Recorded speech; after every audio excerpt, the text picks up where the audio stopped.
Friday. Happy Friday. You tapped in with your boy Kojo on the Crucial Convo podcast. What is going on? Happy Friday today. It's a great day to be alive. Every day above ground is great. First of all, RIP to my man Jamal Meeks, aka Reality. If you're from the East Coast at all, I'm sure you know him. Reality, great dude, really great dude, and he has ties out west too. Um, they did a lot of shows. Him and Shalant did a lot of shows. Faces in the Crowd. Yeah, he passed away. I found out yesterday. So RIP to Jamal Meeks, aka Reality. If you know him, you know he was a really great dude, always smiling, positive guy. So big ups to him.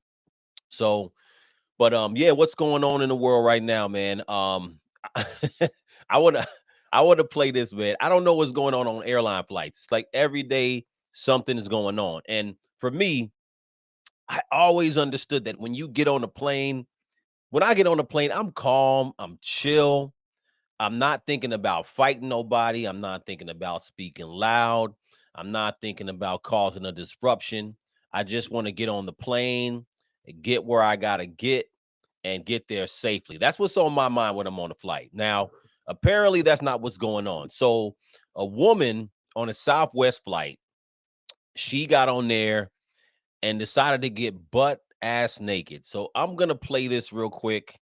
Now, I don't understand what in the world is going on these days, but let me play this real quick. Where is this thing at? Okay, here we go. Yeah, let me play this because I'm trying to understand how at what point does she decide to get butt ass naked? It's just the world we living in. It's wild. So let me play this real quick. We begin tonight with new details on an unruly passenger aboard a Southwest Airlines flight that was bound for Phoenix. That flight didn't even make it off the ground, turning back to the gate after a woman stripped completely naked and started cursing at the flight crew. At one point, passengers say she tried to get inside the cockpit. Good evening, and thanks so much for joining us. For 12 News at 10, I'm Karima Devine. This is a wild story. Thanks for joining us tonight. I'm Mark Curtis. The entire thing was caught on camera by another passenger who walked us through how it all went down on board. 12 News journalist Chase Golightly is live at Sky Harbor, where that flight was headed. And Chase, was the woman charged? Mark Rebe, according to police, that woman was not charged. Instead, when police detained her, they took her to a hospital for a medical evaluation, even though some of those passengers told me they were scared of this situation, and there were several children on this flight. Now, a warning to our viewers, while we did blur parts of this video, some may still find it disturbing. It was so shocking. Passengers on this Southwest flight couldn't believe what they were seeing. This is getting crazy. Like, this is something that you see out of a movie. A woman on the plane stripping completely naked. Wait. Walking up and down the aisle. Was it a packed flight? It was very packed. We spoke with one of those passengers who asked to remain anonymous. She said they had just boarded the plane in Houston and were about to leave for Phoenix when the woman, while fully dressed, walked to the front of the plane and started yelling. I do remember her saying that she wanted to get off the flight. The passenger also said she heard the woman yell that she was bipolar. Then when the plane started taxiing to the runway, she started like jumping up and down, screaming at the top of her lungs. The woman took off all of her clothes and continued to yell. It was very evident that she was having a mental breakdown. At one point, another passenger said the woman grabbed a flight attendant. Everyone on the plane trying to remain calm. I just kind of kept to myself. I didn't want to start any problems, and I was just hoping that the plane wouldn't take off, which it didn't, thank God. The plane returned back to the gate, where another worker came in and covered the woman with a blanket before she took off. The lady just runs out of the airplane, and who knows where she went. Houston police said she was taken to a hospital for medical evaluation. At this time, she isn't facing any charges. I've never experienced anything like that. We've covered several unruly passenger incidents happening on Phoenix flights. According to the FAA, 2021 had the highest number of incidents in recent years, with nearly 6,000 reported. While that number has dropped significantly since then, it's still higher than what was reported before the COVID-19 pandemic. Just in complete shock on what happened. Damn. They said it was highest, way higher after in 2021. What did they put in the vaccines? What did they put in that? You know, I don't know if it's something they put in there that made everybody wild out. But no, this woman definitely has, all seriousness, she obviously has mental issues. But man, you gotta have a serious breakdown to take off all your clothes and run through the plane and then take off, man. I don't know what's going on, but that might be a lot more than bipolar. I mean, many people are functioning bipolar. This is like maybe schizophrenic. I don't know, but I'm wondering how she even got on the plane, or how long she's been traveling, with that state of mind. Because, I mean, this is dangerous. She was trying to get up in the cockpit.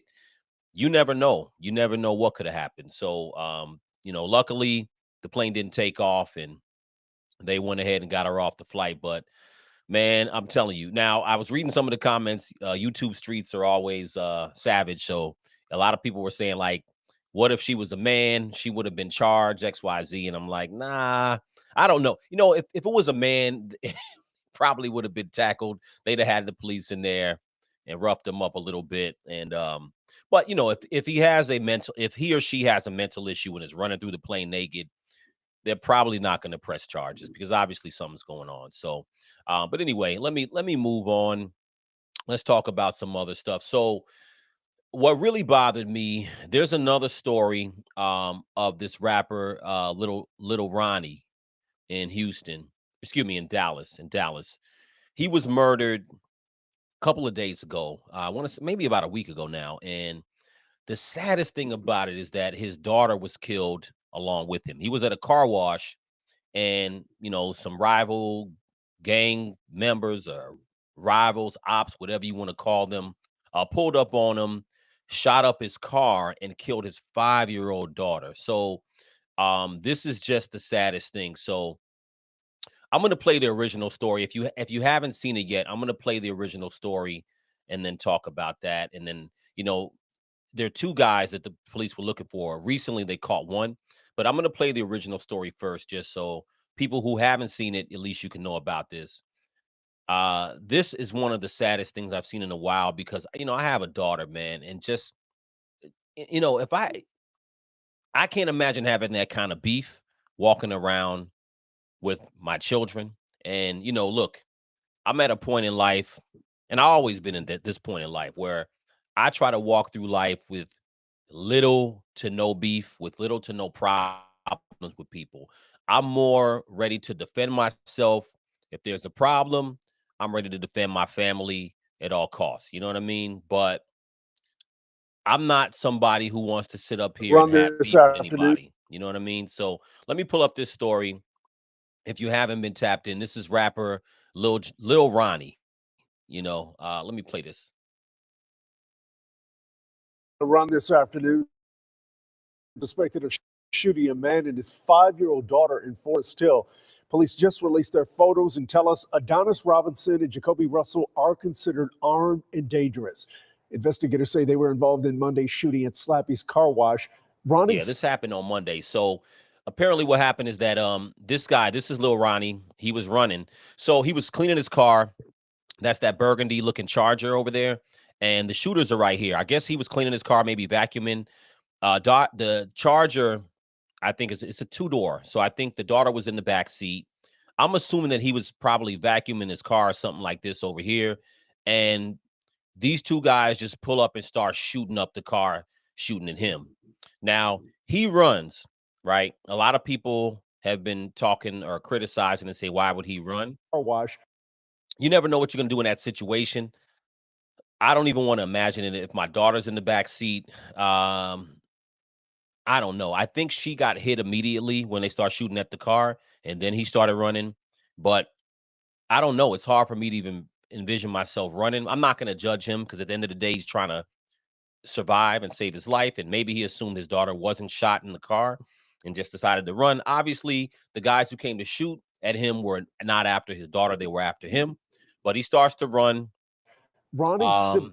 They end up shoot. I guess he tried to escape over there and then he ran another place. But anyway, he ended up getting shot. His daughter ended up getting shot. They both of them died, and it's just a horrible story. Lee was a rapper known in the local music community as G Money, Lil Ronnie, and video shows him trying to get away while being shot at.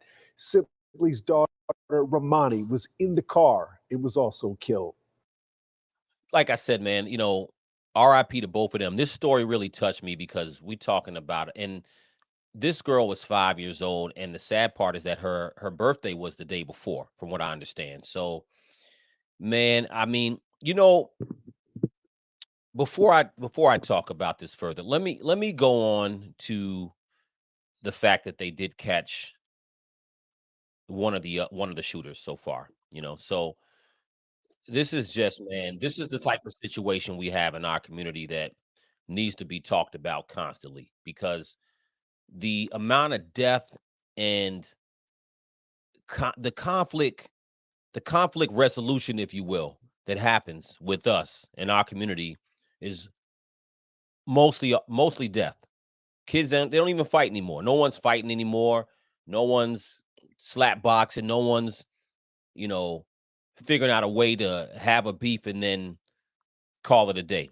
It's all murder. And to see a young girl get killed is it's the worst, man. It's just the worst to me. So anyway, they did find one of the guys. Let me play this. We begin with that breaking news. There is an arrest in the shooting deaths of a local rapper and his 5-year-old daughter at a car wash in Forest Hill. Tonight, police say they have one of the accused killers, but they are still looking for another suspect. Allie Spilliards is in the newsroom with more on this major development. Allie? Brian, Forest Hills police chief tells us that the Texas Rangers arrested 24-year-old Adonis Robinson in Livingston today. That's about an hour north of Houston. He faces capital murder charges in the deaths of the dad and daughter. So does a 21-year-old who's still on the run. Police say it's been a coordinated effort tracking down the men who they say shot and killed a father and his daughter at this Forest Hill car wash Monday morning. Family says the victims were local rapper Ronnie Smith and 5-year-old Armani. And now we've identified the two cowards who took the lives of these innocent people. Just one day after Forest Hill Police Chief David Hernandez held a press conference naming 24-year-old Adonis Robinson and 21-year-old Jacoby Russell as the alleged killers, he announced Robinson, who's also a registered sex offender, was arrested by the Texas Rangers in Livingston, about an hour north of Houston. Robinson is charged with capital murder. The search continues for Russell. According to police, both are from Fort Worth and accused of approaching the victims in the vacuum stalls before opening fire before driving away in a white Kia, which was already found. Closing, I want to reaffirm to the community. Let me go back for a minute. Now, let me go back to show these guys' faces. So they did catch this guy, Adonis Robinson. Right now, they're still looking for Jacoby Russell. These guys are young. You know what I mean? What is it? He's born in 2000. So he's 25 or maybe 24 right now. And then this guy's 2003. He's my nephew's age, 22, or maybe 21 right now. So 24 and 21. Now, what happened? What happened here? Let's see what happened here. Something happened here.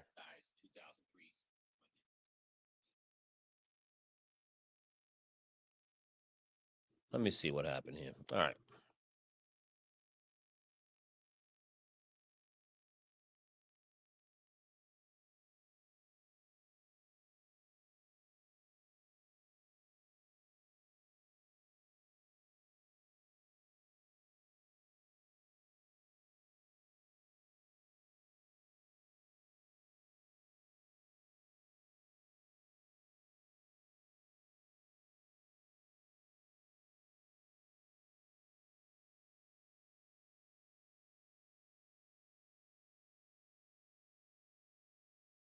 About a week ago now, and the saddest thing about it is that his daughter was. Yeah, I'm not sure what happened to my live. Something weird happened here.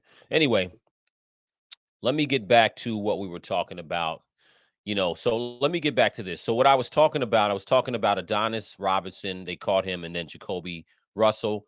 Let me share this again because I want to share this screen with you guys.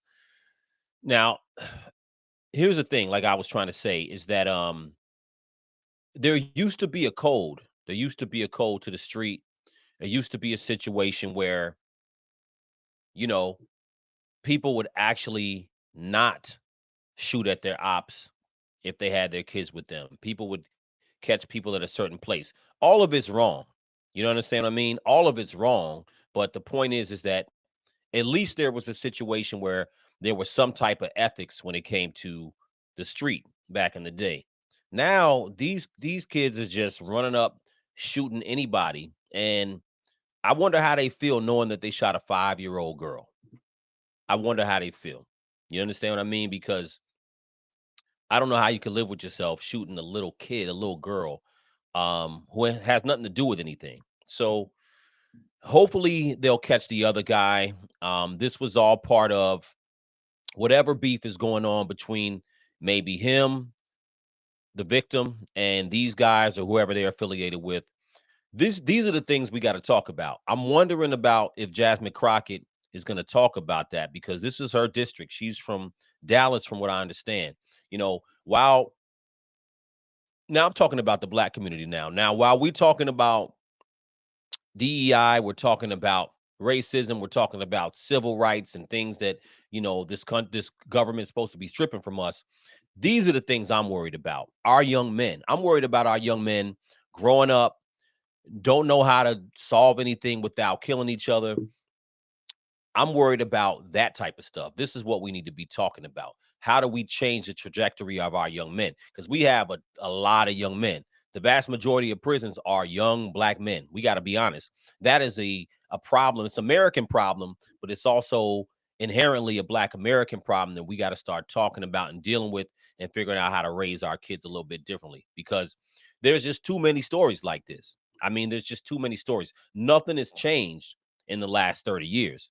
I can go all the way back to stories like Yummy Sandifer in Chicago. When I grew up in Illinois, so I remember Yummy Sandifer. If you're aware of that, back in '94, that was when this 10-year-old kid he ended up killing a girl who was 14 at the time, and then the GDs ended up killing him because they were scared he was going to rat on them. So gang violence, gang issues, street life, all this thug shit is stuff that has been going on in the black community for a long time. It is a big, big problem, and it is something that we got to solve. And for a little kids to be getting killed is just way out of bounds. So hopefully they get these guys. According to police, both are from Fort Worth and accused of approaching the victims in the vacuum stalls before opening fire before driving away in a white Kia, which was already found. Closing, I want to reaffirm to the community that we will hold criminals accountable. We're not going to allow them to come in here and think that they can get away with it. Hernandez has said the motive is unknown, but that Smith's rap career and social media presence could hold clues. Tonight, Hernandez also thanked the public and continued urging those with information to come. Yeah, man. You can't even be a rapper anymore. You know what I'm saying? Rap is turning into something different, and we've. I mean, like I said, it's no new story. It's not even new. I think we're so desensitized to it in our community that we've gotten to a point where it just happens, and then we don't talk about it anymore. You know what I'm saying? We had Pop Smoke that got killed. Um, I can't, man. It's just too many rappers. I can't even name them all that got killed. But it's not rap in and of itself. It's the culture of rap. It's the street culture it's gotten way out of bounds. These kids, they don't know how to fight. They're not thinking about fighting. They are thinking about killing, killing, and killing. And our culture has gotten to that point in urban, like my sister likes to say, urban pop culture. That's her favorite term. It's become reckless. And we got to the point now where I don't know. I don't really have the answer, but I think it's something that the black community, we got to focus on heavily. We got to stop focusing on all these other things that we think are bringing us down. These are the biggest issues we have in our community is economics, right? And we also have violence against each other. That's just way out. It's crazy. So let me go on. There's another story in Atlanta. They just arrested these guys. Now, this is another story. I want to play this because it's in the same line of what I'm talking about. So these Atlanta these are grown men, but they were arrested in they had shot, I think they shot at some rappers in Atlanta. They were shooting at some rappers and they ended up killing their target. Of course, the target is always different. The target is never who ends up getting hit, but they ended up killing a 13-year-old and an 11-year-old. So they finally caught these guys. They're part of the Goodfellas gang in Atlanta. Let me play this. Little